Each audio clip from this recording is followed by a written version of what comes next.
Unit 2, Chapter 4, Lecture, Family in the United States. 100 years ago, one heard the same kinds of comments about the American family that one hears today. In short, that the American family is disintegrating. Now, proof of this disintegration at the end of the 19th century included 3 points: the declining birth rate, a rising divorce rate, and evidence that women weren't completely content with their domestic role. Now, it's a little surprising to me that that same claim about the family is being made today, that it's disintegrating. And often the same points are mentioned as proof: the declining birth rates, increased divorce rates, and the discontent of women with domestic roles. Now, in no way do I mean to imply that cultural, demographic, and economic conditions are the same now as they were 100 years ago. On the contrary, the very nature of the family has changed drastically in the last 50 years, not to mention the last 100 years. But I don't think the average person's concept of the family has changed very much over the years. A lot of people have one fixed idea of the family: a married couple where the mother stays home to care for the children and father works. But this idea is challenged by what we see every day in U.S. society. To be sure, the family is a very sensitive barometer for what's happening in society, the culture, and the economy of the United States. To make this point clearer, we'll take a look at how the American family has changed in the last 50 years by looking at 3 different time periods. They are the mid-1940s to the mid-1960s, the mid-60s to the mid-80s, and finally the present. Sociologist Barbara Defoe Whitehead labels these 3 periods the period of traditional familism, the period of individualism, and the period of the new familism. I'll try for each period to show how economic, demographic, and cultural elements interact and in turn affect the family. Well, let's proceed in chronological order and start with traditional familism. Now, we're talking here of the 20 years from the mid-1940s to the mid-1960s. This was the period after World War II, a period characterized by a very strong economy. And this gave the United States a rising standard of living and a growing middle class. Now, demographically, the predominant configuration of the family from these years was the traditional one: a married couple with children. Some women worked, but divorce rates were low and birth rates were high. I guess you could say that the country idealized the family in these years. And what I mean is there was a commitment to the family from its members and a reverence for it from society. TV programs of the era depicted the family in the classical configuration: working father, housewife, and children. Now, culturally, 3 characteristics stand out in this period: conformity to social norms, greater male domination of the family than in the later periods, and clear-cut gender roles. That is, clear and separate roles for men and women at home and at work. Well, things have changed quite a bit after this period. Let's move on to the second period, the period of individualism. This period is from the mid-1960s to the mid-1980s. Now, because individualism is so often mentioned in our discussions of U.S. culture and people, I should make a little detour here before we discuss it. Individualism brings to mind 2 other words: independence and self-reliance. Individualism conveys the idea that one should think and act for himself or herself according to what feels right. Individualism is easily confused with egotism or selfishness. But in its best sense, it's much more.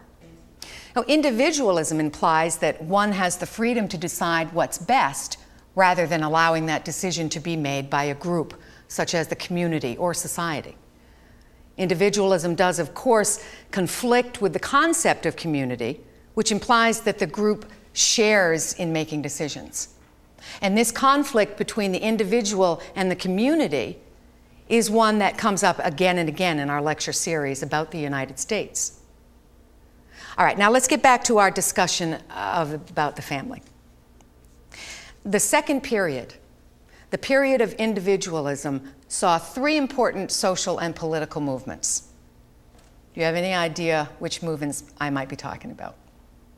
Keep in mind that these decades were characterized by a lack of conformity to social norms. Well, the movements I have in mind are the sexual revolution, in which sex was clearly no longer reserved for marriage, the women's liberation movement, and the movement against the war in Vietnam. All three movements, the sexual revolution, women's liberation, and the anti-war movement, were typical of the non-conforming nature of these decades. Now, culturally, it is in this period where we see two important developments. One, the idealization of one's career and work, and two, the drive for self-expression and self-fulfillment. In this period, the feminist movement challenged traditional gender roles and male domination of society. Women began to enter professions previously closed to them, like medicine, law, and management. Men, for their part, began at least to consider a more active role in raising their children. Now, these cultural changes occurred during a time of economic changes, too. This was a time of rapidly rising cost of living. Together, these forces changed the demographics of the family. The former picture of the family had only one configuration, a married couple with children where mother stayed home. The new picture of the family had to include new configurations, like families in which the husband and wife both worked, families of single parents with children, and families of cohabiting couples with or without children. With more women pursuing careers and making money, there was less economic pressure for them to stay in unsuitable marriages. Therefore, divorce rates doubled in a decade. Rising divorce rates and more financial independence for women made marriage a less attractive arrangement for many women. And consequently, the number of single-parent households tripled. Now, less conformity to social norms paved the way for cohabitation. So the number of unmarried couples living together in this period quadrupled. Now, can you see how economic, cultural, and demographic aspects of the society interact with each other? I hope so. Well, let's continue with our agenda. The third period, the new familism. Now, this is harder to see because we're living in this period now, and because we're constantly informed by the media about the deteriorating American family. It's hard to get an objective view of the state of the family. Now, I think that today, most people applaud the social changes that came about in the second period of individualism. They're not willing to give up gender equality, the freedom to leave an unsuitable marriage, or the self-fulfillment of an interesting job. At the same time, most experts, if not most people, admit that children paid a high price for the social changes that took place in the second period. It was the children who spent long days in daycare or after school hours home alone while parents both worked. And it was the children who grew up with only one parent or with step-parents in many cases. Some experts see changes occurring now in the U.S. society, changes that affect the family. They see a continuing decline in divorce rates since the 1980s, but also a decline in birth rates after an initial increase in the 1980s. The decline in divorce rates could be due to families' better financial situations. Despite the decline in divorce, a quarter of the U.S. children today live with only one parent. The birth rate is probably declining because an increasing lifespan results in fewer women of childbearing age. A more encouraging reason is the reduction in unmarried teen pregnancies. Now, experts also report an attempt by people to balance work with family obligations, especially the care of children. They see the individualism of the middle period changing somewhat. The concern seems, in many cases, to be shifting from one's career to one's family, from individualism to the new familism. The most optimistic view of this third period would be that Americans have learned from past mistakes.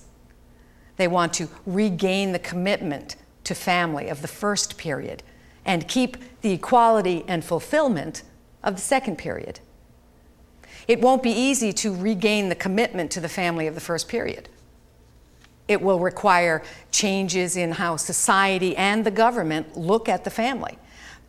In families where both parents work, one parent may try to work at home or only work part-time to have more time for the children. Places of work may offer more flexible working hours and on-site daycare to allow more time for parents and children. For its part, the government could mandate parental leave, family allowances, and quality daycare centers. Parental leave and family allowances would allow parents to stay home to look after their newborn children. Quality daycare would be adequately staffed by professionals who stay at their jobs and with the same children year after year. Now, none of these changes is guaranteed, but it seems clear that such changes or similar ones are necessary to ensure a healthier U.S. family in the future. And a healthier family is needed to play the central role that family does in every society. Now, I've gone over a lot here, but if you want to pursue the topic further, there are some references in the end of the lesson to help you do so.